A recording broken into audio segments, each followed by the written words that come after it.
Hello बच्चों, तो और कैसे हैं आप सब बढ़िया, मस्त, बिंदास, झक्कास। चलिए यार, मैं भी मस्त। स्टार्ट करते हैं यार आज के हम लोग अपने इस लेक्चर में, जहां हम लोग केमिकल बॉन्डिंग का एक बेहद ही इंपॉर्टेंट टॉपिक हाइब्रिडाइजेशन डिस्कस करने वाले हैं। तो देखो यार, ये जो टर्म हाइब्रिडाइजेशन है ना, ये आपको केवल इनऑर्गेनिक केमिस्ट्री ही नहीं, ऑर्गेनिक केमिस्ट्री में बहुत परेशान करने वाला। इसलिए यार इस लेक्चर को बहुत अच्छे से देखना, और उम्मीद करते इस लेक्चर के बाद हाइब्रिडाइजेशन का जो भी डाउट्स है ना, वो खत्म हो जाएगा, पूरी तरह से खत्म हो जाएगा। तो यहां पे आज हम लोग बिल्कुल इन डेप्थ हाइब्रिडाइजेशन को समझेंगे और उसको अप्लाई भी करना सीखने वाले हैं। तो चलिए यार, बिना किसी देरी के स्टार्ट करते हैं हम लोग अपने इस लेक्चर हाइब्रिडाइजेशन को। हाइब्रिडाइजेशन, तो देखो यार, ये बहुत ही इंपॉर्टेंट टॉपिक है, और ये आपका पूरा इनऑर्गेनिक केमिस्ट्री और ऑर्गेनिक केमिस्ट्री दोनों जगह बहुत परेशान करने वाला है, बहुत ज़्यादा परेशान करने वाला है। इसीलिए यार समझ लो एक बार, आगे भी काम आएगा। Very very much important for chemistry. तो हाइब्रिडाइजेशन का मतलब क्या होता है? तो देखो यार, हाइब्रिड, तो हाइब्रिडाइजेशन की यदि हम जनरल भाषा में बात करें तो हाइब्रिडाइजेशन का मतलब क्या होता है? मिक्सिंग, किसी दो लो क्वालिटी के चीज को हम मिक्स करके कोई अच्छा क्वालिटी का चीज बनाते हैं, तो इसी चीज को हम कहते हैं हाइब्रिडाइजेशन। इसी तरह से यदि मान लीजिए आपके पास संतरे का जूस और अनार का जूस है, आप यदि संतरे और अनार का जूस को मिक्स कर दोगे तो क्या होगा? अब उसमें आपको संतरे का भी फ्लेवर आएगा और अनार का भी फ्लेवर आएगा। तो यहाँ पे आपने क्या किया? दो डिफरेंट जूस को मिक्स करके एक नया जूस बना दिया। तो ये जो मिक्सिंग का जो प्रोसेस है ना, इसी मिक्सिंग के प्रोसेस को ही हम लोग कहते हैं हाइब्रिडाइजेशन। अब बात यह है कि यहाँ पे हाइब्रिडाइजेशन केमिस्ट्री में किस तरह से हम डिफाइन करेंगे, और ये हाइब्रिडाइजेशन का क्या एप्लीकेशन है केमिस्ट्री में, इस चीज को हम लोग समझते हैं। तो चलिए, हाइब्रिडाइजेशन का हम डेफिनेशन पे बाद में आएंगे, पहले हम हाइब्रिडाइजेशन के कॉन्सेप्ट को समझते हैं कि क्या जरूरत पड़ा हाइब्रिडाइजेशन को इंट्रोड्यूस करने का। समझ रहे हो? तो देखो, हाइब्रिडाइजेशन सबसे पहले आगे बढ़ने से पहले मैं क्लियर कर देता हूं, ये एक हाइपोथेटिकल कॉन्सेप्ट है। हाइपोथेटिकल कॉन्सेप्ट का मतलब किसी ने देखा नहीं कि किसी एटम में, मॉलिक्यूल में हाइब्रिडेशन चल भी रहा है कि नहीं चल रहा है, किसी ने देखा नहीं, लेकिन हाइब्रिडेशन को हम मानते हैं, चीज़ों को एक्सप्लेन करने के लिए इसे यूज भी करते हैं। ऐसा क्यों करते हैं वो भी चीज़ आगे मैं समझाऊंगा। तो हम पहले हाइब्रिडेशन को समझ लेते हैं, फिर हम आगे की बात करेंगे। तो हाइब्रिडेशन देखो होता क्या है। इससे पहले के लेक्चर में आप लोगों को हमने वीबीटी बताया, वैलेंस बॉन्ड थ्योरी, और वैलेंस बॉन्ड थ्योरी में हमने क्या पढ़ा था? वीबीटी क्या एक्सप्लेन करता है? वीबीटी बतलाता है about the formation of a covalent bond. Covalent bond का फॉर्मेशन किस तरह से होता है, ये चीज हम लोग वीबीटी में पढ़ते हैं। तो उसमें एक पॉइंट पढ़े थे हम लोग वीबीटी के अंदर ही कि only half filled orbitals participate in hybridization. याद है आपको? Only half filled orbitals participate in hybridization, participates in covalent bond formation. Okay, तो यदि हम इस बात को सही माने तो BeCl2 का हम फॉर्मेशन, कोवेलेंट बॉन्ड का फॉर्मेशन को एक्सप्लेन करने की कोशिश करते हैं। बेरिलियम इलेक्ट्रॉनिक कॉन्फ़िगरेशन कितना होता है? 1s2 2s2। सही है। अच्छा, बेरिलियम के पास 1s 2s के साथ साथ 2p ऑर्बिटल भी पड़ा होगा, लेकिन वहां पे इलेक्ट्रॉन नहीं है, वो वैकेंट पड़ा है, ये 2p वैकेंट पड़ा है। यदि हम VBT यहां पर अप्लाई करते हैं तो VBT के अकॉर्डिंग क्या बेरिलियम को कोई बॉन्ड बनाना चाहिए? Answer is yes, no. No. क्यों? यहां पे कोई भी हाफ फील्ड ऑर्बिटल बचा ही नहीं यार। इसके पास दो ऑर्बिटल है, 1s 2s, दोनों के दोनों फील्ड है, कंप्लीटली फील्ड है, तो इनको तो कोई कोवेलेंट बॉन्ड का फॉर्मेशन करना ही नहीं चाहिए था, बट स्टिल ये कोवेलेंट बॉन्ड का फॉर्मेशन करता है। और ये बेरिलियम कितने बॉन्ड बना रहे हैं? देख लो यार, यहां से भी देख के बता सकते हो आप, बेरिलियम 2 बॉन्ड बना रहा है। तो अब इसी चीज को समझते हैं कि ऐसा हो क्यों रहा है एग्जैक्टली में। तो ये जो बेरिलियम का इलेक्ट्रॉनिक कॉन्फ़िगरेशन लिखे, इसको हम कह देते हैं ग्राउंड स्टेट। ठीक है ना? ये क्या आपका ग्राउंड स्टेट इलेक्ट्रॉनिक कॉन्फ़िगरेशन है, जो होना चाहिए था, जो नॉर्मल स्टेट में होता है। लेकिन जब कोई एटम बॉन्डिंग में जाता है ना, तो वो ग्राउंड स्टेट से पहले एक्साइटेड स्टेट में आता है। और एक्साइटेड स्टेट में क्या होता है? बेरिलियम का देखिए, एक्साइटेड स्टेट में क्या होता है? जो हाफ फील्ड ऑर्बिटल है ना, जो कंप्लीटली फील्ड ऑर्बिटल है 2s का, वो पहले अपने आप को अनपेयर करते हैं इलेक्ट्रॉन को। यानी यहां पे 2 इलेक्ट्रॉन था, ये अनपेयर करके क्या हो जाएगा? सिंगल सिंगल में कन्वर्ट हो जाएगा। ऐसा क्यों? बेरिलियम को के पास 2 क्लोरीन आइटम है ना, 2 क्लोरीन के साथ बॉन्डिंग करना है, तो इसलिए इसके पास 2 हाफ फील्ड ऑर्बिटल होना चाहिए। तो इसके लिए क्या किया? इसने अपने आप को अनपेयर कर लिया। तो देखो यहां पे अब आपको हाफ फील्ड ऑर्बिटल्स दिख रहे हो। कितने हाफ फील्ड ऑर्बिटल्स दिख रहे हैं? 2। तो अब होगा क्या? यहां पे एक क्लोरीन का एटम आएगा और इस क्लोरीन इस इलेक्ट्रॉन के साथ पेयर अप कर लेगा, और एक दूसरा क्लोरीन आएगा वो इसके साथ पेयर अप कर लेगा, और इस तरह से BeCl2 बन जाना चाहिए था, ये बात समझ में आ रही है? तो अभी देखो जो जो मैं बता रहा हूं बस आप उसको सुनते चलो और अभी समझते चलो, ठीक है ना? बाकी थोड़े देर में ये सारी चीजें क्लियर हो जाएगी कि एक्चुअल में चल क्या रहा था। तो ये BeCl2 का यदि हम स्ट्रक्चर को देखें तो ये BeCl, अब जरा ध्यान से Cl का इलेक्ट्रॉनिक कॉन्फ़िगरेशन की भी हम बात कर लेते हैं। Cl का electronic configuration 1s2 2s2 2p6, 2p6 कहे तो ये नियॉन तक हो गया, 1s2 2s2 2p6, ये तो नियॉन का इलेक्ट्रॉनिक कॉन्फ़िगरेशन होता है। इसके आगे 3s2 3p5। VBT क्या कहता है? Only half filled orbital participate in bond formation. मतलब यहां पे 3s यदि ध्यान से देखा जाए तो मैं नियॉन को चलो लिख देता हूं, 3s में 2 इलेक्ट्रॉन और 3p में कितने इलेक्ट्रॉन है? 3p में कितने इलेक्ट्रॉन है? 5, 1 2 3 4 5। VBT के हिसाब से क्या होना चाहिए? क्लोरीन का केवल ये वाला ऑर्बिटल बॉन्डिंग में पार्टिसिपेट करना चाहिए। तो यहां पे ये जो हाफ फील्ड ऑर्बिटल दिख रहा है ये बेरिलियम के ये हाफ फील्ड और इस हाफ फील्ड ऑर्बिटल के साथ बॉन्डिंग कर लेगा। तो इस तरह से यदि हम आपसे पूछे कि ये बेरिलियम का जो ये बॉन्ड दिख रहा है आपको, ये जो बेरिलियम का बॉन्ड दिख रहा है, इस बॉन्ड में बेरिलियम का कौन सा ऑर्बिटल और क्लोरीन का कौन सा ऑर्बिटल इन्वॉल्व होगा बॉन्डिंग में, जरा बताएं।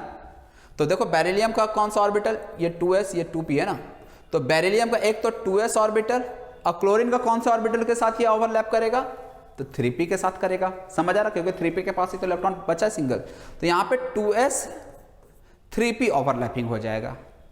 और दूसरे बॉन्ड की हम यदि बात करें, इस वाले बॉन्ड की बात करें, तो अब मुझे बताओ बेरिलियम का कौन सा ऑर्बिटल और क्लोरीन का कौन सा ऑर्बिटल यहां पे ओवरलैप कर रहा है?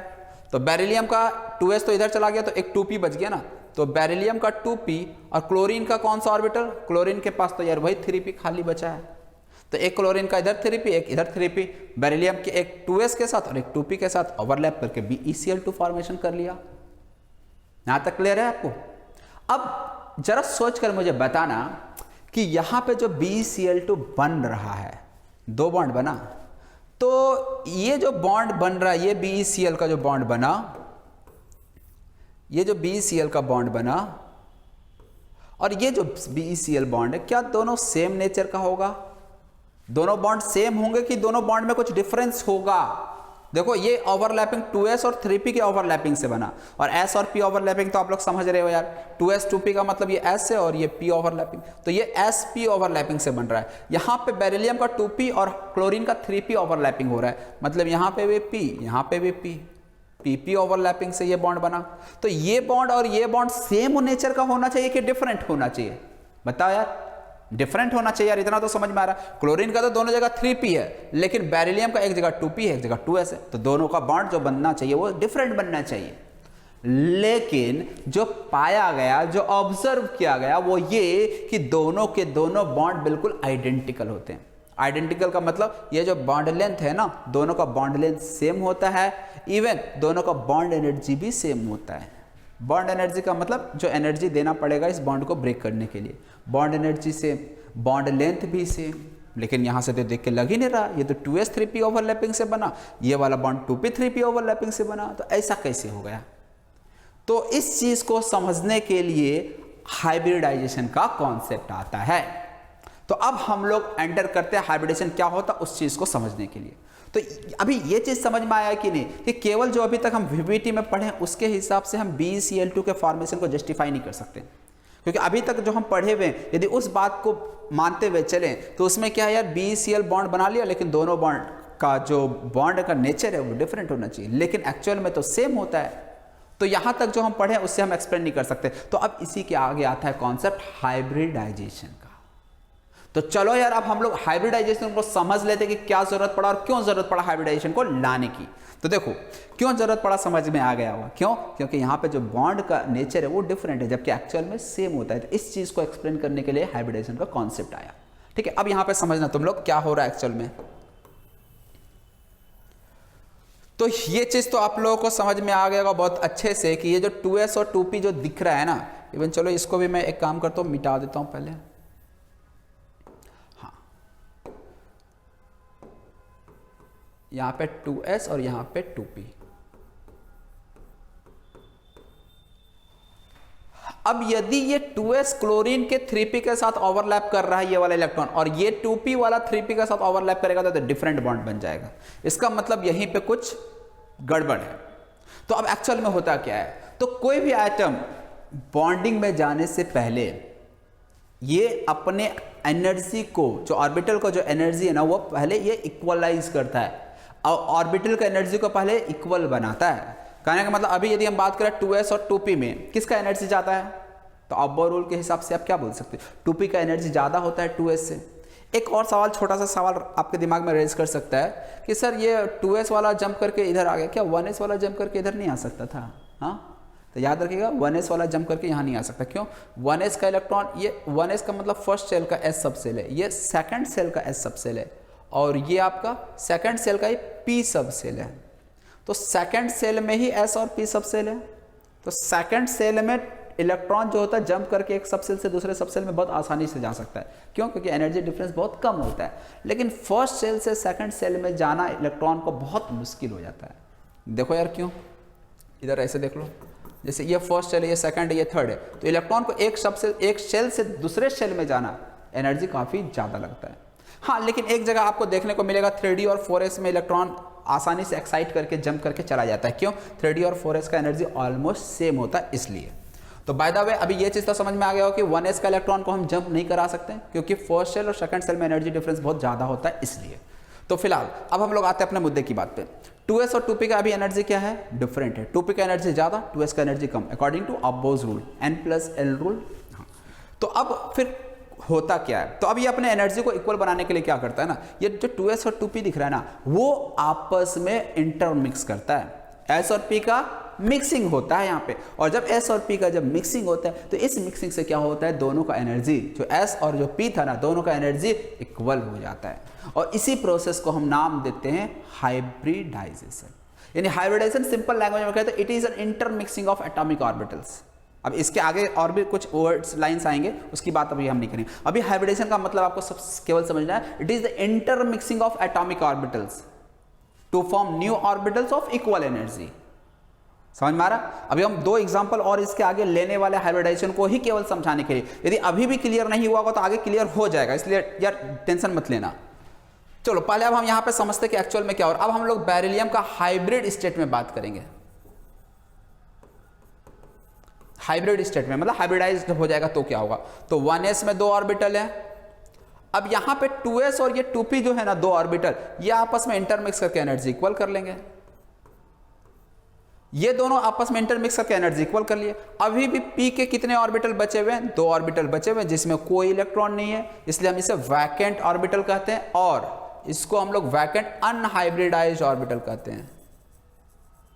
लेकिन यहां पे क्या है, ये हाइब्रिडाइज्ड है, ये ऑलरेडी मिक्स करके अपना एनर्जी बराबर कर चुका है, इसलिए अब पहले इसका नाम s था, इसका नाम p था, ये 2s था 2p था, लेकिन अब हम नाम s नहीं लिखेंगे, p नहीं लिखेंगे, क्या लिखेंगे?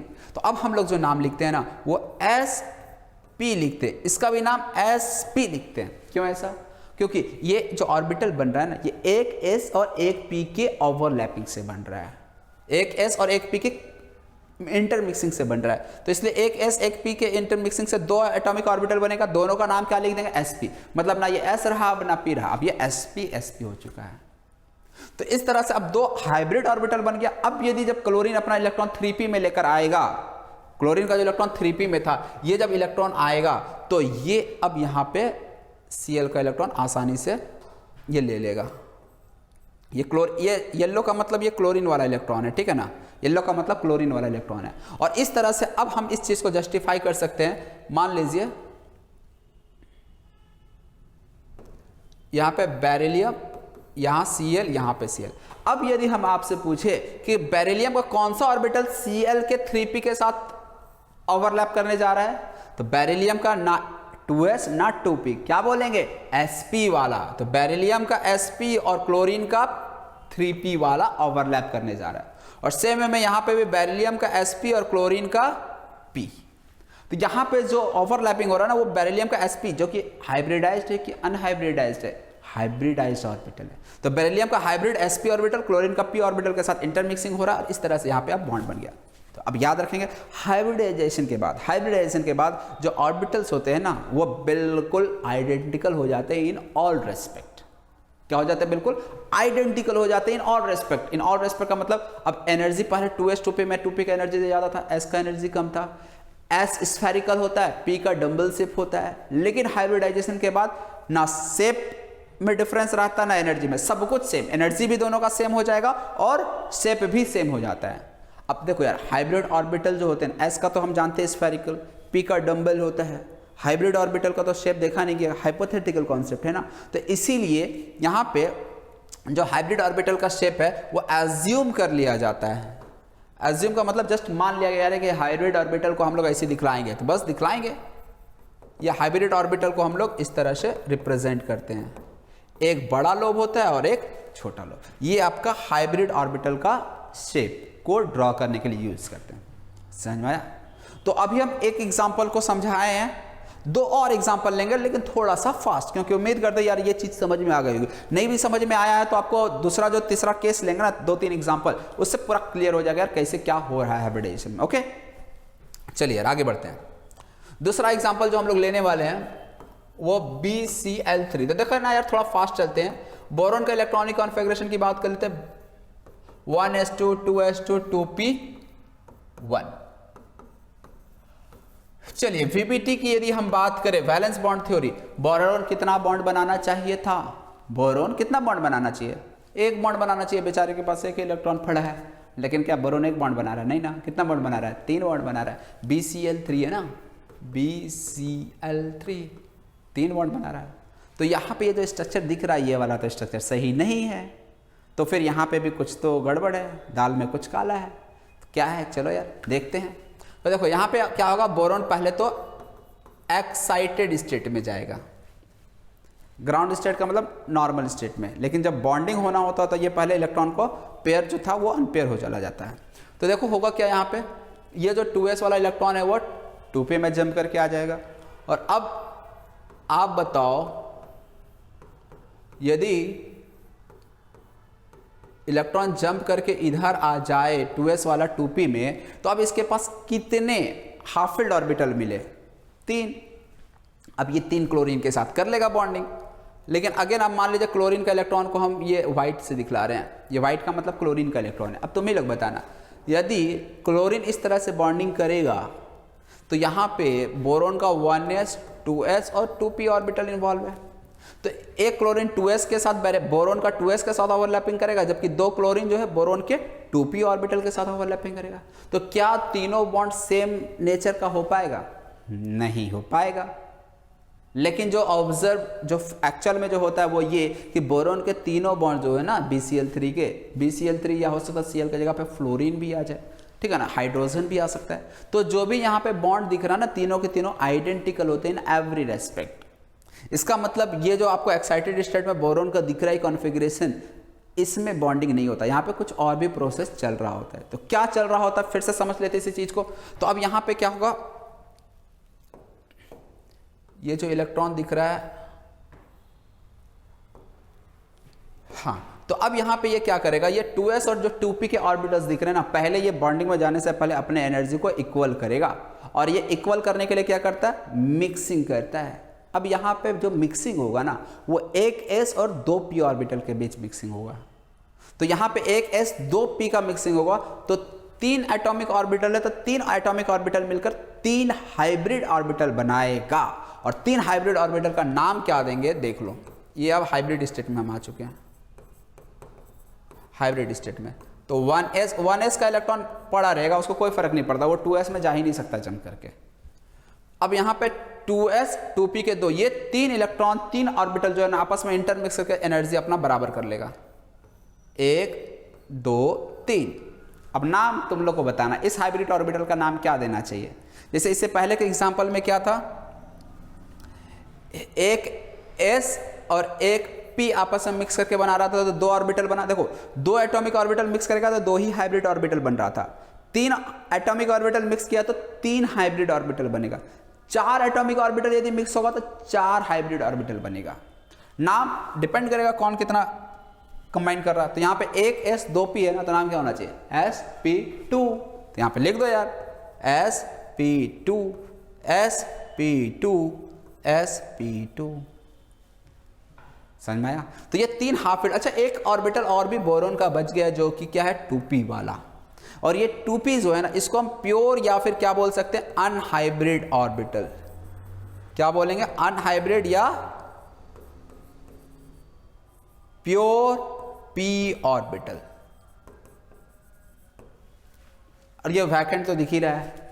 तो अब बोरोन जो ये 3 sp2 sp2 sp2 के हाइब्रिड ऑर्बिटल बनाए ना, अब ये 3 हाइब्रिड ऑर्बिटल आपका बॉन्डिंग में पार्टिसिपेट करेगा।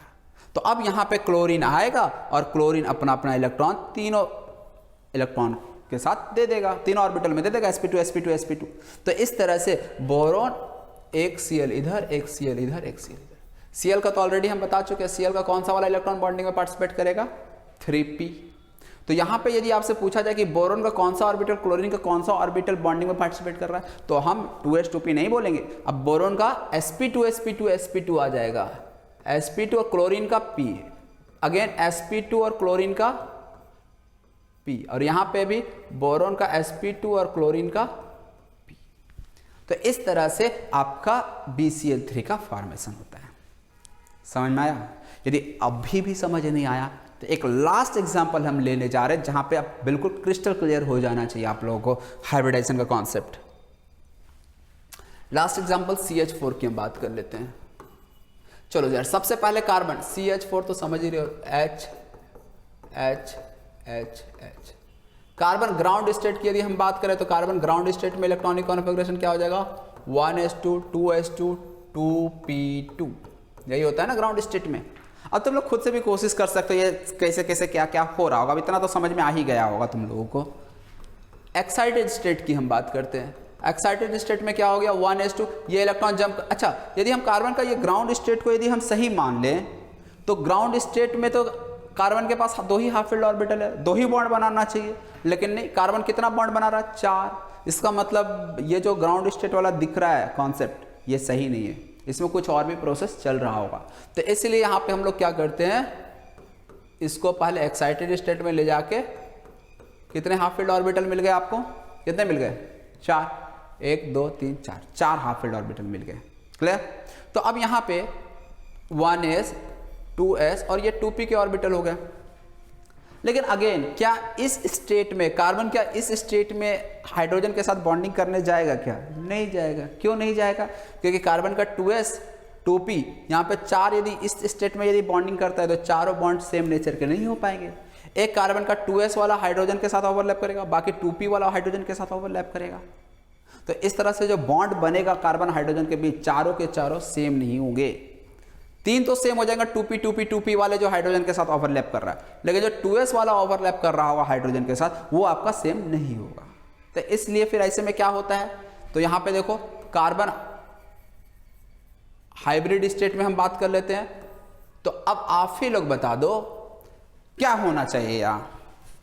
तो अब ये बॉन्डिंग करने से पहले अपने एनर्जी को बराबर करेगा, इक्वल बनाएगा। तो इक्वल करने के लिए इंटरमिक्सिंग प्रोसेस हो जाएगा। और इंटरमिक्सिंग में अब आप बताना कितने s कितने p इन्वॉल्व होंगे। तो 1s 3p के साथ इंटरमिक्स करेगा। कितने एटॉमिक ऑर्बिटल देख रहे हैं? 4, 1 2 3 4। तो 4 एटॉमिक ऑर्बिटल यदि इंटरमिक्स करेगा तो कितने हाइब्रिड ऑर्बिटल बनेंगे? 4। समझ में आ रहा? पहले ये 2s था, ये 2p था, लेकिन जो नए हाइब्रिड ऑर्बिटल बनेंगे उसका नाम क्या लिखेंगे हम? sp3 लिखेंगे। क्या लिखेंगे? sp3, क्योंकि 4 हाइब्रिड ऑर्बिटल बने, सबके पास एक एक इलेक्ट्रॉन, सबका नाम हो गया sp3 sp3 sp3 sp3। यहां तक समझ में आया? अब हाइड्रोजन का इलेक्ट्रॉन आएगा और वो कार्बन के s के साथ या p के साथ, ना s के साथ ना p के साथ, ये कार्बन के sp3 हाइब्रिड ऑर्बिटल के साथ ओवरलैप कर जाएगा। तो यहां पे देखना हाइड्रोजन का इलेक्ट्रॉन आया और यहाँ पे हाइड्रोजन का इलेक्ट्रॉन आकर पेयर हो गया। किस तरह से होगा? तो कार्बन का देखो 4 हाइब्रिड ऑर्बिटल है ना, तो C H H H।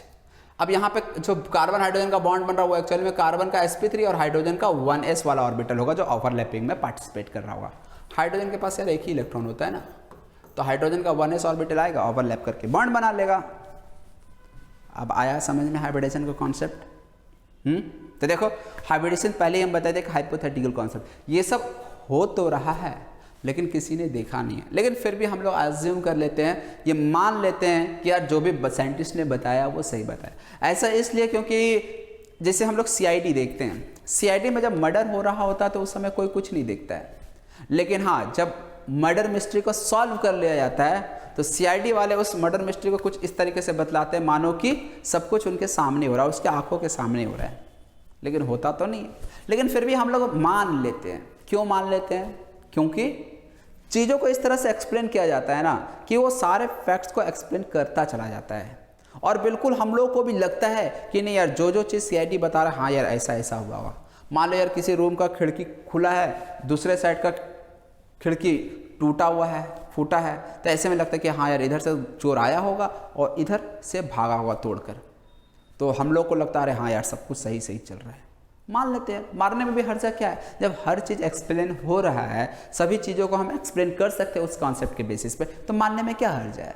तो सेम वे में हाइब्रिडाइजेशन के साथ है, सब चीज़ों को, सभी फैक्ट को हम यदि एक्सप्लेन कर सकते हैं हाइब्रिडाइजेशन के बेसिस पे, तो मान लेते हैं कि यार हाइब्रिडाइजेशन में ऐसा ऐसा हो रहा होगा, कोई दिक्कत नहीं है, तो मान लिया यार चलो, तो यही है हाइब्रिडाइजेशन। तो अब हम लोग क्या बात करने वाले हैं नेक्स्ट ना, जो अभी जो बॉन्ड बन रहा था, अब हम उसके ज्योमेट्री की थोड़ी बात करेंगे। मतलब ये बॉन्ड का ओवरलैपिंग जो हो रहा था ना, ओवरलैपिंग एक्चुअल में किस तरह से होता है, ठीक है। तो जितना अभी हम तीन स्ट्रक्चर की बात करें, तीनों को ही पहले समझ लेते हैं, फिर इसके बाद हम समझेंगे।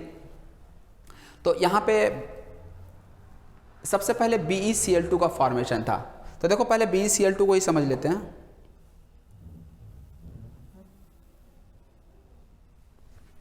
चलो यार देखना, पहले BeCl2 को ही समझ लेते हैं।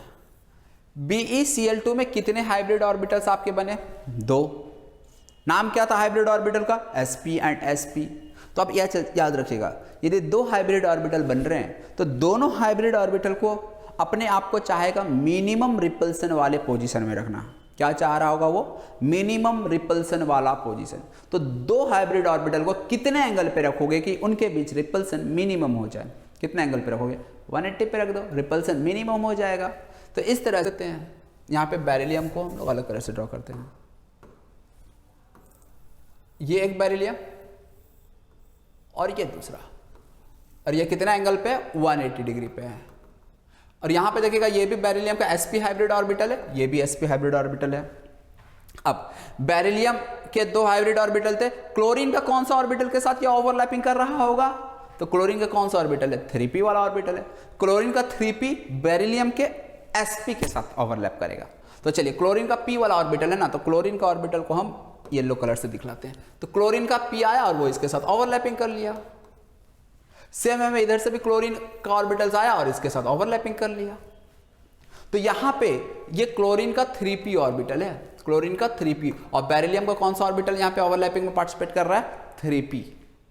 तो इस तरह से ये बेरिलियम का 2 हाइब्रिड ऑर्बिटल sp sp, और इधर से आया Cl, इधर से आया Cl, बॉन्ड बना लिया। और एंगल इस तरह से कितना हो गया इनके बीच का? 180 डिग्री। हाइब्रिड ऑर्बिटल को इस तरह से क्यों बना रहे, समझ में आ रहा ना? एक बड़ा लोब एक छोटा लोब, ऑलरेडी देखो दिखा दिए यार, क्लियर है ना? तो इस तरह से BeCl2 का फॉर्मेशन हो जाता है। और सेम वे में हम समझ लेते हैं BeCl3 का फॉर्मेशन कैसे होता है। चलो यहाँ पे देखो BeCl3 का फॉर्मेशन, इसकी भी हम बात कर लेते हैं। तो बोरोन का यहाँ पे देखो तो क्या है हाइब्रिडाइजेशन? sp2 को कितने ऑर्बिटल है? 3। तो ये याद रखिएगा आप लोग कि जो 3 हाइब्रिड ऑर्बिटल है ना, वो कितने एंगल पे रहेगा जिससे कि रिपल्सन वहां मिनिमम हो जाए? तो 120 डिग्री। कितने एंगल पे? 120 पे रिपल्सन मिनिमम हो जाता है, ये याद रखना है आपको। तो इसलिए हम यहाँ पे बोरोन के 3 हाइब्रिड ऑर्बिटल को 120 डिग्री पे बना लेते हैं। ये 120 डिग्री पे 3 ऑर्बिटल को बना लिए।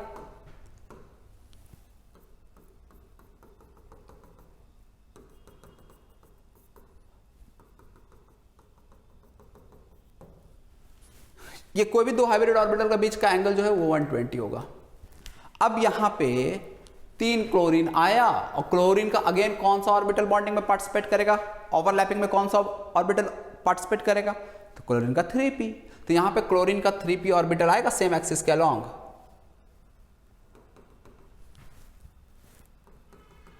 तो चलो यार क्लोरीन का ऑर्बिटल को हम येलो कलर से दिखला देते हैं।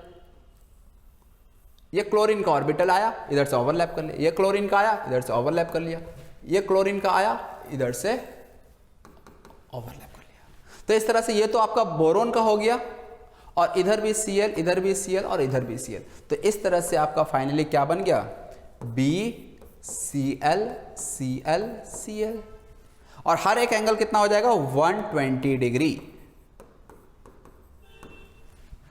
समझ में आ रहा? यानी यदि 3 हाइब्रिड ऑर्बिटल है sp2 sp2 sp2 तो ये 120 डिग्री पे होते हैं। यदि 2 हाइब्रिड ऑर्बिटल है sp sp तो वो आपस में 180 डिग्री पे होते हैं। ठीक है, तीसरा केस जो CH4 लिए था वो भी देख लेते हैं। चलो CH4 में अब हम लोग समझ लेते हैं किस तरह से आपका ओवरलैपिंग हो रहा होगा हाइब्रिड ऑर्बिटल के साथ। चलिए, तो सबसे पहले कार्बन का यहां पे कितने हाइब्रिड ऑर्बिटल है, 4 हाइब्रिड ऑर्बिटल है। तो अब चारों को कितने एंगल पे रखा जाए कि मिनिमम रिपल्सन हो जाए। तो देखो यहां पे याद रखिएगा आप लोग, 4 हाइब्रिड ऑर्बिटल है तो उनको हम लोग 109 डिग्री 28 मिनट पे रखते हैं, वहां रिपल्सन उनके बीच मिनिमम हो जाता है इसलिए। तो अब ये देखो थोड़ा सा 3 डायग्राम बन जाएगा, 3D, 1 2 3 4, थोड़ा सा डायग्राम हो सकता है टेढ़ा मेढ़ा बना हो। तो ये 4 हाइब्रिड ऑर्बिटल आपके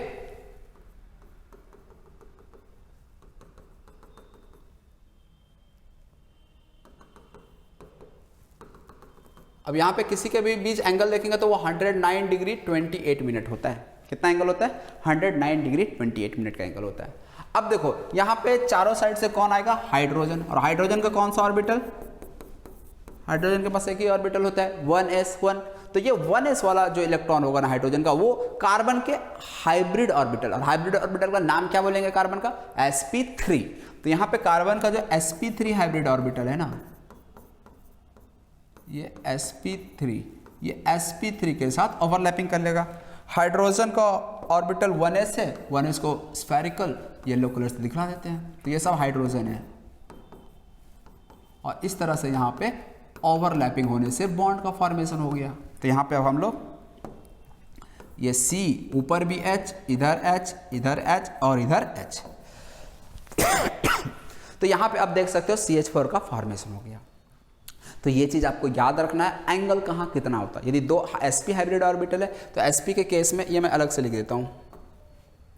देखो यदि sp हाइब्रिड ऑर्बिटल बन रहा है तो ये 180 डिग्री के एंगल पे होते हैं। और इस शेप का नाम याद जरूर रखिएगा, ठीक है ना। इस शेप का नाम होता है, ज्योमेट्री का नाम होता है लीनियर। यदि sp2 हाइब्रिड ऑर्बिटल है तो sp2 वाले हाइब्रिड ऑर्बिटल 3 बनेंगे, और ये एंगल होता है 120 डिग्री, और शेप क्या बोलते हैं, ट्राइगोनल प्लैनर। क्या बोलते हैं, ट्राइगोनल प्लैनर। ट्राइगोनल प्लैनर इसलिए बोल रहे हैं ना, ये ट्राइंगल होता है और एक ही प्लेन में होते हैं 3 बॉन्ड। ऐसा नहीं कि 2 इधर 2 एक प्लेन में और तीसरा ऊपर नीचे, नहीं, तीनों सेम प्लेन में होंगे और ट्राइंगुलर प्लेन में ही होते हैं, जैसे यहाँ पे दिखाया था मैं।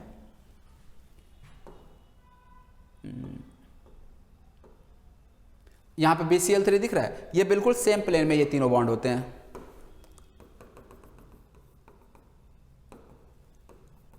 ऐसा नहीं कि 2 Cl इसी बोर्ड के प्लेन में और 1 Cl ऊपर हो गया, बोर्ड से ऊपर आ गया, ऐसा कुछ नहीं है। सबके सब तीनों एक ही जगह, एक ही प्लेन में, बोर्ड के प्लेन में, ठीक है ना। तो प्लेनर का मतलब ये है। हाँ, तो ये sp2 हो गया। इसी तरह से यदि sp3 रहा तो एंगल आपका 109 डिग्री 28 मिनट हो जाता है, और इसका ज्योमेट्री जो हो जाता है वो टेट्राहेड्रल हो जाता है। इसके अलावा और भी हाइब्रिडेशन हो सकता है, sp3d हो सकता है, sp3d2 हो सकता है, तो उसमें ज्योमेट्री आपका अलग अलग होता चला जाता है। एंगल एक से ज़्यादा एंगल भी होता है, sp3d और एक sp3d2। sp3d जो होता है ना, इसका जो शेप होता है वो आपका ट्राइगोनल बाइपिरामिडल होता है, ट्राइगोनल बाइपिरामिडल होता है, और जो एंगल होता है वो आपका अलग अलग होता है। इसमें 90 डिग्री भी होता है और 120 डिग्री भी होता है। कैसे, तो इसमें कुछ ऐसा होता है,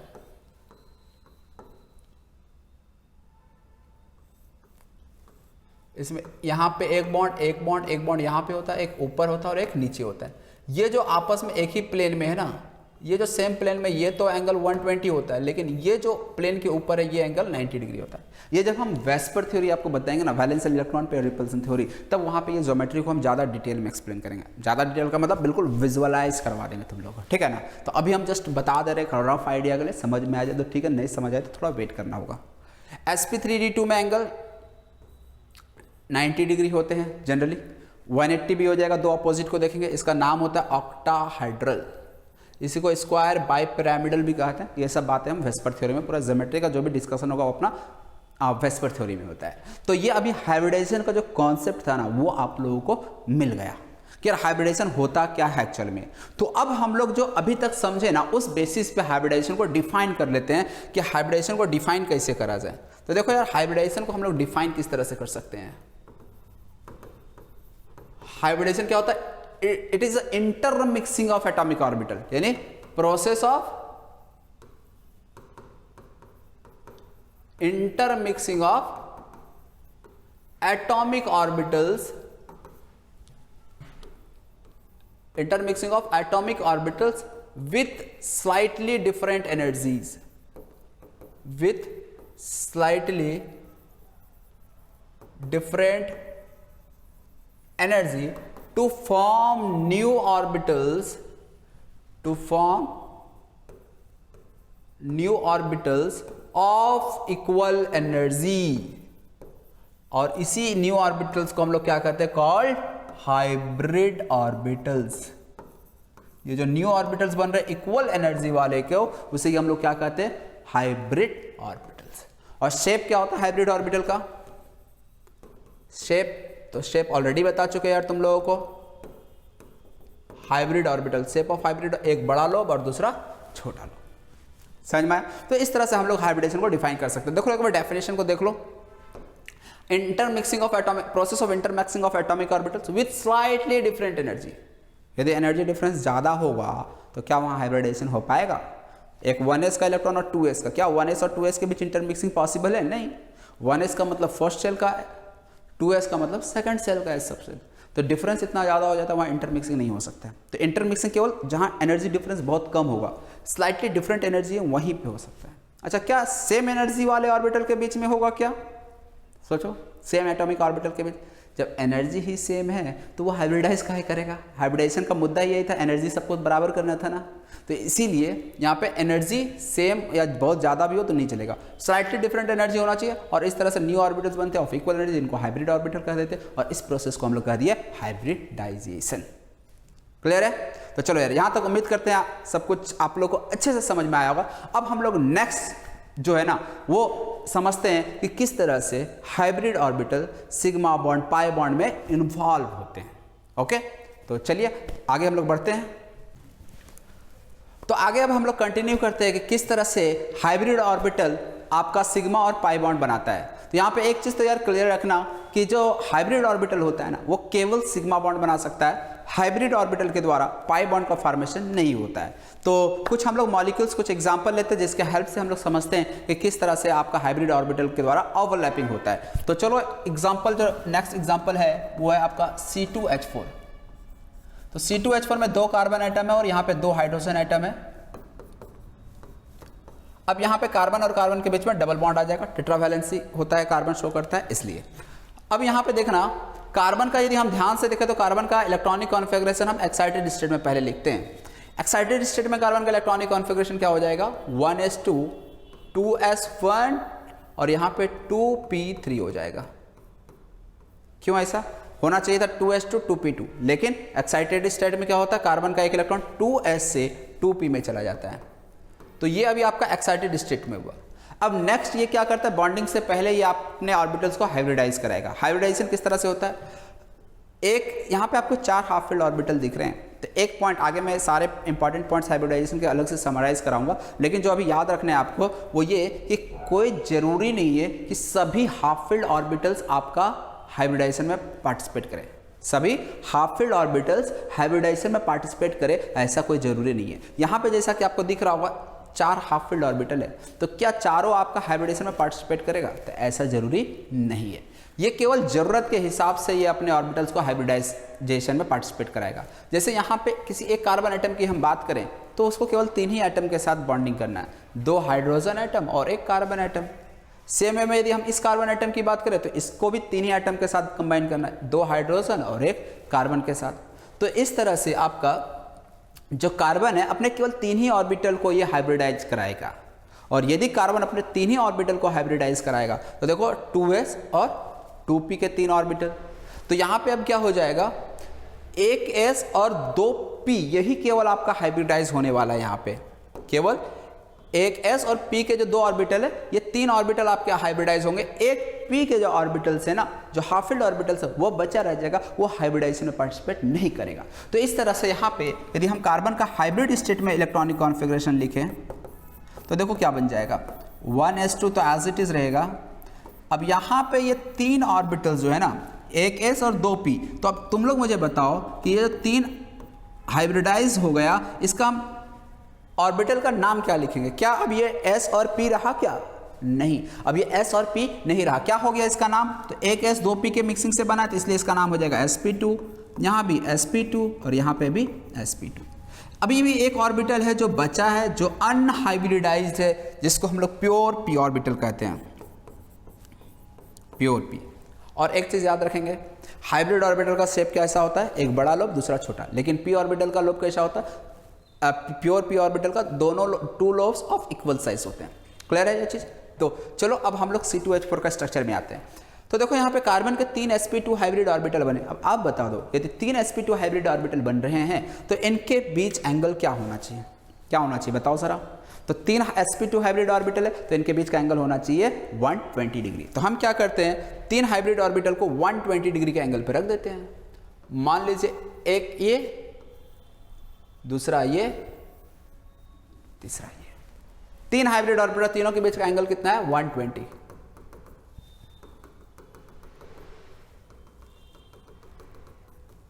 ये 3 हाइब्रिड ऑर्बिटल, और यहां पे किसी भी 2 के बीच का एंगल यदि हम देखेंगे तो ये कितना होगा? 120 डिग्री होगा।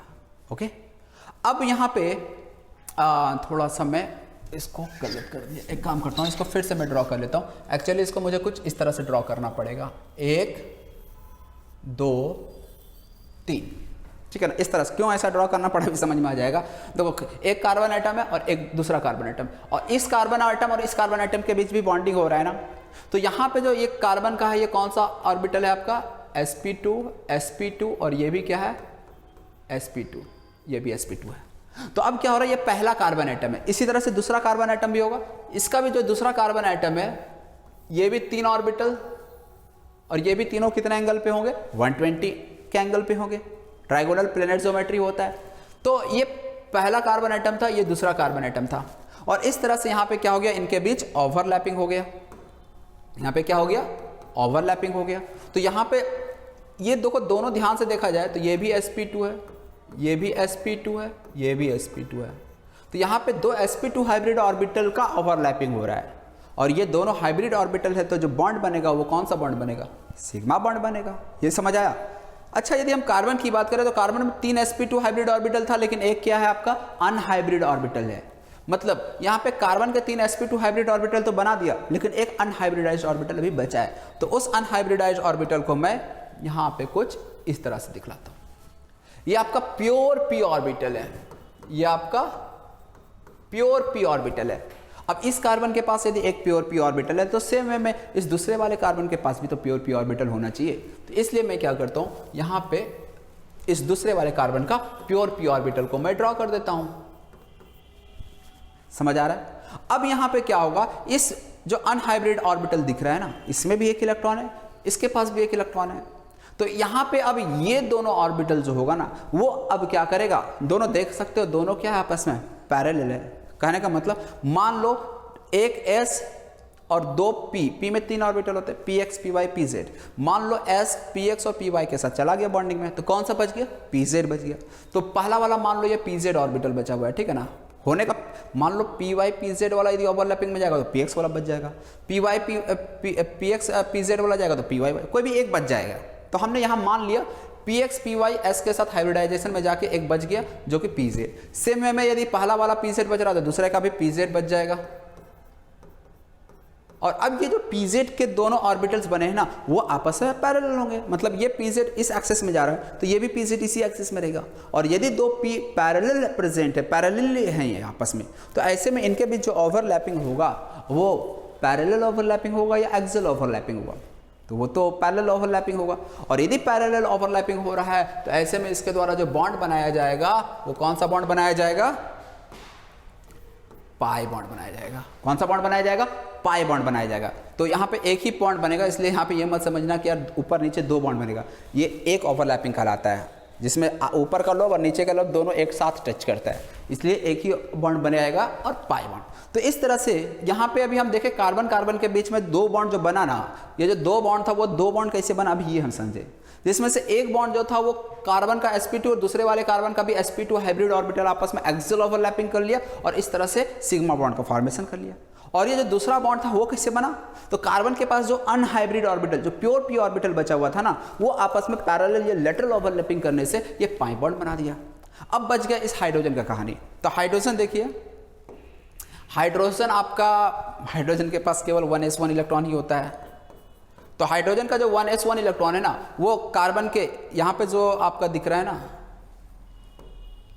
यहाँ पे ये तीन हाइब्रिड ऑर्बिटल है, तो ये और ये तीनों जो हाफ फील्ड ऑर्बिटल है यहाँ पे, सॉरी तीनों हो गया, अच्छा तीन नहीं, अच्छा हाँ, यहाँ पे जो तीन हाफ फील्ड ऑर्बिटल दिख रहा है यहाँ पे तीनों में क्या आ जाएगा, दो जगह तो हाइड्रोजन आ जाएगा, एक जगह कार्बन का इलेक्ट्रॉन आ जाएगा, समझ रहे हो।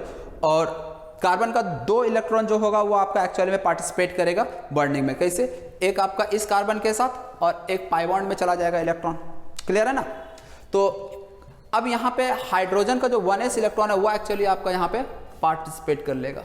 सेम वे में जिस तरह से यहाँ पे हाइड्रोजन 1s ऑर्बिटल पार्टिसिपेट किया, सेम वे में यहाँ पे भी हाइड्रोजन का 1s वाला ऑर्बिटल आपका कार्बन के sp2 हाइब्रिड ऑर्बिटल के साथ पार्टिसिपेट कर लेगा।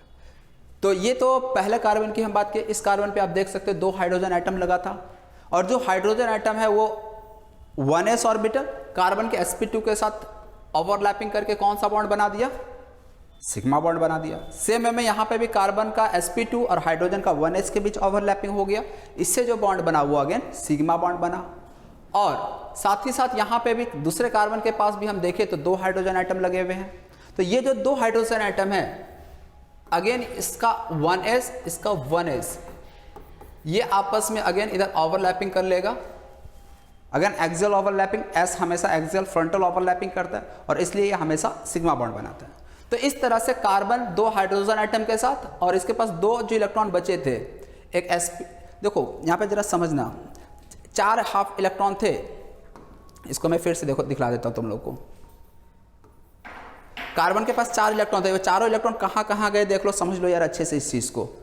एक आपका 1 2 3 4 है ना, तो यहाँ पे पहले समझ लो दो इलेक्ट्रॉन जो है इस कार्बन के साथ शेयरिंग में चला गया, बच गए जो दो इलेक्ट्रॉन वो हाइड्रोजन के साथ शेयरिंग में चला गया।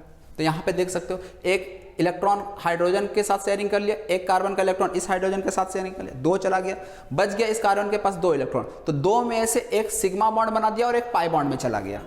समझ में आ रहा बात। तो इस तरह से आपका ये C2H4 का ज्योमेट्री बनकर तैयार हो गया। अब इसी को हम देखो एक बार समराइज करा देते हैं। एक कार्बन दो कार्बन, पहला कार्बन इस हाइड्रोजन के साथ सिग्मा बॉन्ड बनाया, फिर ये कार्बन इधर भी सिग्मा बॉन्ड बना रहा है, इस कार्बन कार्बन के बीच दो बॉन्ड बना है, एक जो बना है वो सिग्मा और एक जो बना है वो पाई बॉन्ड बना है। और अगेन इस कार्बन के पास भी दो हाइड्रोजन है तो दो हाइड्रोजन इस तरह। तो इस तरह से आप देख सकते हो इस C2H4 में total number of sigma bond की बात करा जाए तो कितने सिग्मा बॉन्ड यहाँ पे दिखेंगे आपको, 1 2, इस डबल बॉन्ड में एक सिग्मा है और एक पाई, और यहाँ पे यानी total number of sigma bond की बात करें 2 3 4 5, तो टोटल यहाँ 5 सिग्मा है और यहाँ पे आपका 1 पाई बॉन्ड है। तो इस तरह से ये C2H4 का स्ट्रक्चर हो गया। तो नेक्स्ट एक और स्ट्रक्चर हम समझते हैं जिससे कि ये जो कॉन्सेप्ट है ना सिग्मा पाई बॉन्ड का फॉर्मेशन किस तरह से होता है, ये चीज पूरी तरह से अच्छे से क्लियर हो जाएगा। तो चलो यार अब नेक्स्ट हम लोग C2H2 के स्ट्रक्चर पे आते हैं। तो अब हम लोग नेक्स्ट समझते हैं C2H2 का स्ट्रक्चर किस तरह से बनता है, जिसका नाम होता है एसिटिलीन। C2H2 इसका नाम है एसिटिलीन, IUPAC में इथाइन इसे बोलते हैं। तो जरा समझना बहुत इंपॉर्टेंट स्ट्रक्चर है। थोड़ा सा स्ट्रक्चर का यार केमिस्ट्री में ज्ञान होना बहुत ज़रूरी है, क्योंकि ऑर्गेनिक केमिस्ट्री में नहीं तो भी बहुत ज़्यादा प्रॉब्लम आता है। कहाँ सिग्मा बॉन्ड, कैसे सिग्मा बॉन्ड बना, कैसे पाई बॉन्ड बना, कहाँ पे ओवरलैपिंग हो रहा है, कौन सा ऑर्बिटल वैकेंट पड़ा है, कौन सा हाइब्रिड ऑर्बिटल है, कौन सा प्योर पी ऑर्बिटल बचा, ये सारे कॉन्सेप्ट जो होते हैं ऑर्गेनिक केमिस्ट्री में बहुत ज़्यादा यूज़ होता है।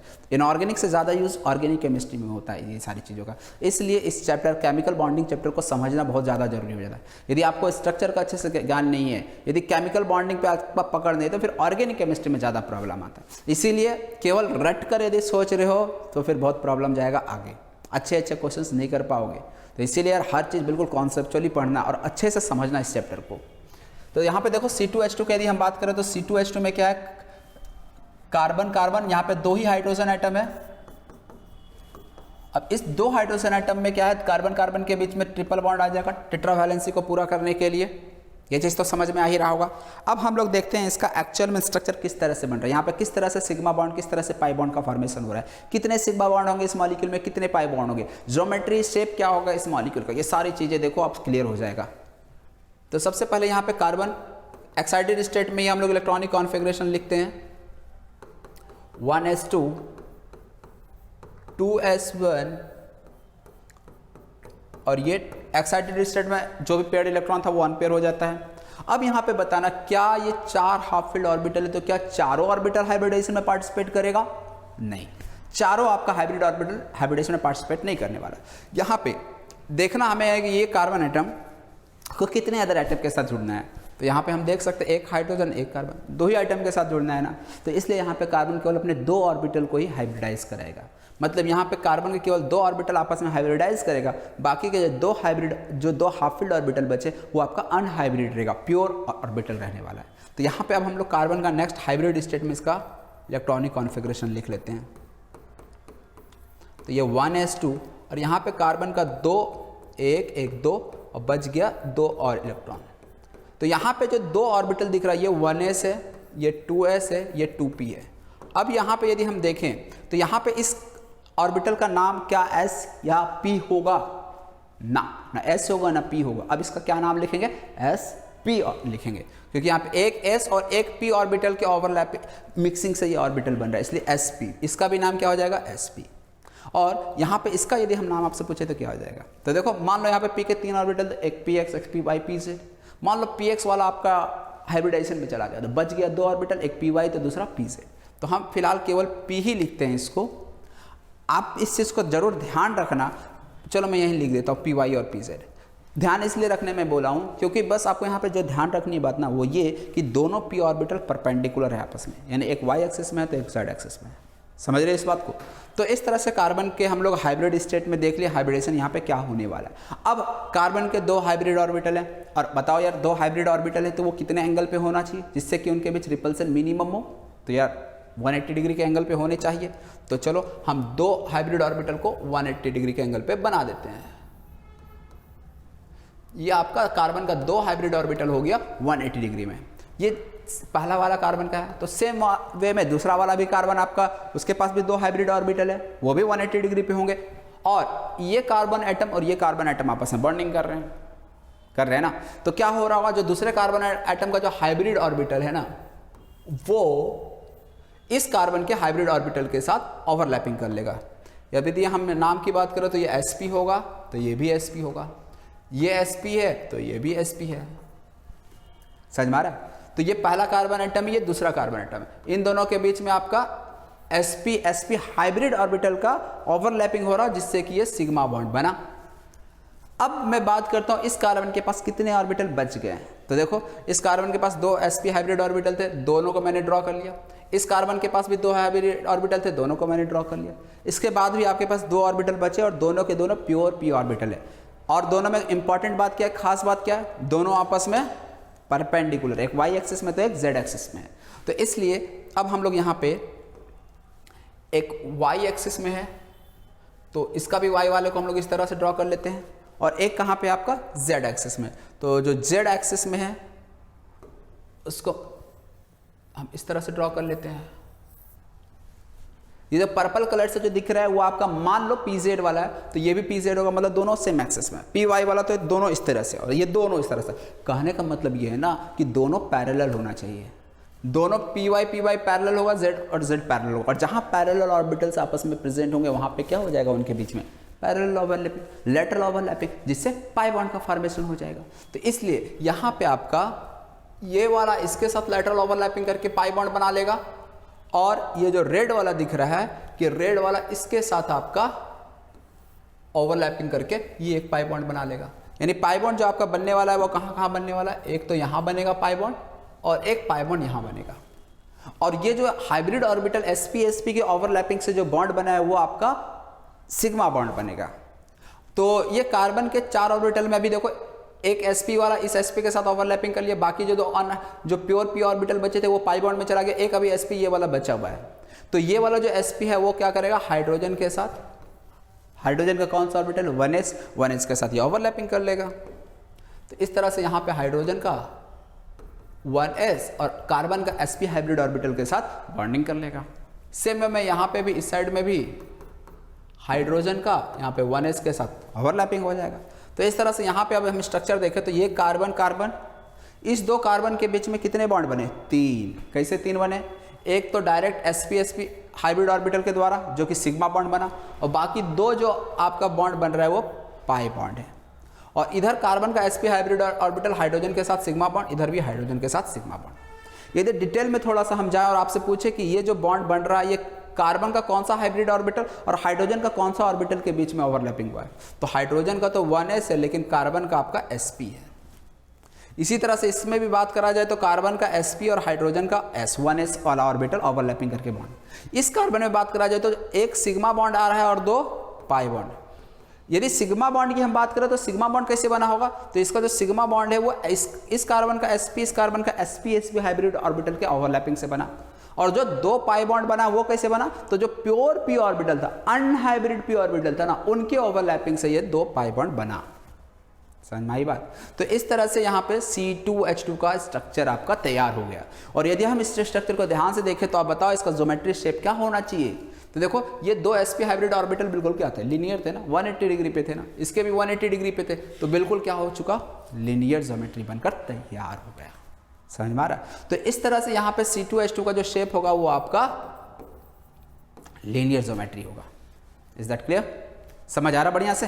हाँ तो चलो यार, अब हम लोग लास्ट में हाइब्रिडाइजेशन के जितने भी इंपॉर्टेंट पॉइंट्स थे उसको समराइज कर लेते हैं, जिससे कि सारे पॉइंट्स जो अब आपको क्लियर हो जाएगा, ज़्यादा अच्छे से क्लियर हो जाएगा। तो हम लोग एक एक करके सारे हाइब्रिडाइजेशन के इंपॉर्टेंट पॉइंट्स को समराइज कर लेते हैं एक जगह।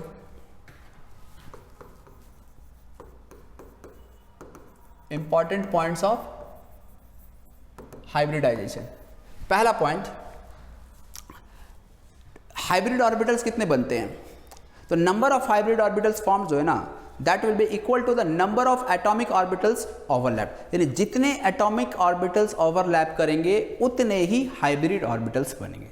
बात समझ में आ रहा है। तो 1 बाय 1 हम सारे पॉइंट को लिख देते हैं। Number of hybrid orbitals formed will be equal to the number of atomic orbitals involved। मतलब जितने एटॉमिक ऑर्बिटल्स इन्वॉल्व होंगे उतने ही हाइब्रिड ऑर्बिटल बनेंगे। मतलब यदि आपका 2 एटॉमिक ऑर्बिटल इन्वॉल्व है तो 2 ही हाइब्रिड ऑर्बिटल बनाएगा, 3 एटॉमिक ऑर्बिटल इन्वॉल्व है तो 3 हाइब्रिड ऑर्बिटल बनाएगा, 4 एटॉमिक ऑर्बिटल इन्वॉल्व है तो 4 हाइब्रिड ऑर्बिटल बनेगा। समझ आया बात। तो ये फर्स्ट पॉइंट आया। सेकंड पॉइंट, क्या कोई जरूरी है कि केवल मतलब सारे के सारे हाफ फील्ड ऑर्बिटल हाइब्रिडाइजेशन में जाए, क्या कोई जरूरी है। अभी जैसे हमने देखा ना C2H4 का ज्योमेट्री स्ट्रक्चर देखा, C2H2 का देखा, क्या सभी हाफ फील्ड ऑर्बिटल हाइब्रिडाइजेशन में जा रहे थे, नहीं जा रहे थे। तो इसलिए सेकंड पॉइंट जो हमारा है वो ये है कि सारे के सारे हाफ फील्ड ऑर्बिटल हाइब्रिडाइजेशन में पार्टिसिपेट करें, ऐसा जरूरी नहीं है। तो इसलिए सेकंड पॉइंट हो गया, it is not necessary, it is not necessary that all half filled orbitals must participate in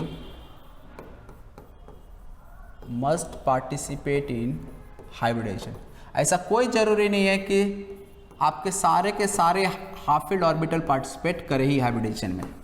तो सारे के सारे हाफ फील्ड ऑर्बिटल आपके हाइब्रिडेशन में पार्टिसिपेट कर भी सकते हैं, नहीं भी कर सकते हैं, ठीक है ना, depending on the condition. Next point जो है ना, अब ऐसा भी नहीं है कि केवल हाफ फील्ड ऑर्बिटल ही हाइब्रिडेशन में पार्टिसिपेट करेगा, ऐसा भी जरूरी नहीं है। हो सकता है कि कहीं कंप्लीटली फील्ड ऑर्बिटल से वो भी आपका हाइब्रिडेशन में पार्टिसिपेट करता हो। यस, ऐसा होता है। एक एग्जांपल अभी हम लेकर बताते हैं। तो पहले तो हम पॉइंट लिख लेते हैं, it is also not necessary, it is also not necessary that only half filled orbitals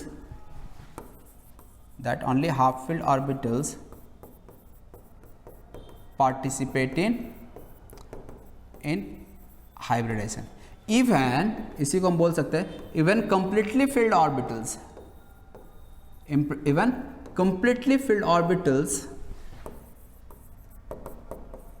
can participate in hybridization। कहने का क्या मतलब है,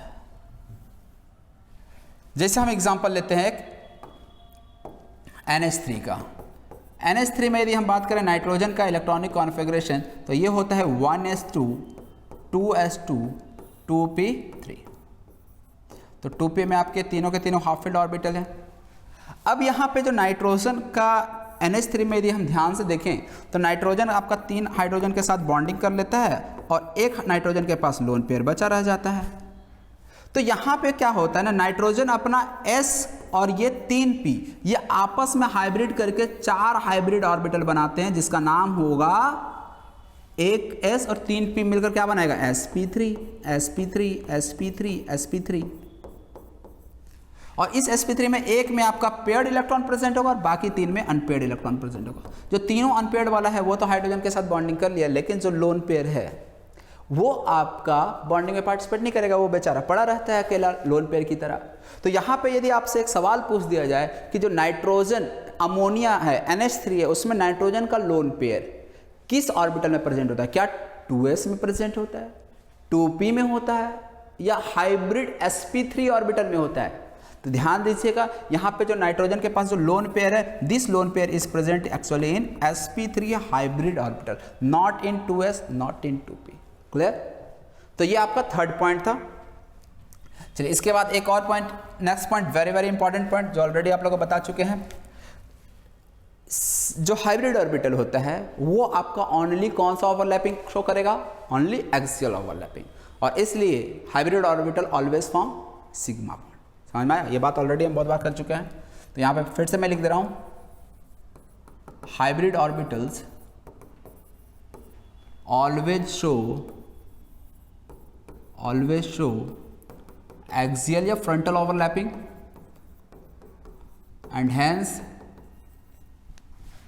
and hence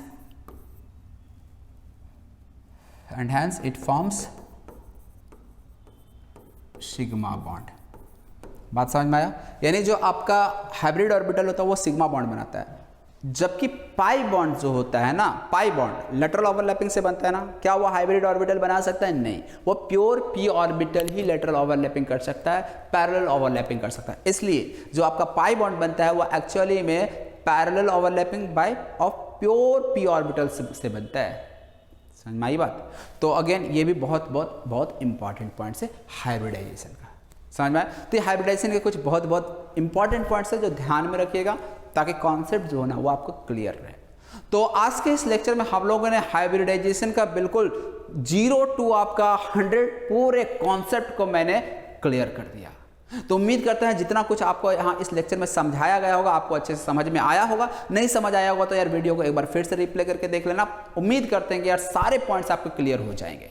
तो चलिए आज के लिए हम लोग इस लेक्चर में इतना ही रखते हैं। नेक्स्ट क्लास में हम लोग नए टॉपिक के साथ फिर से मिलने वाले हैं। तो for the time being bye bye and have a nice day.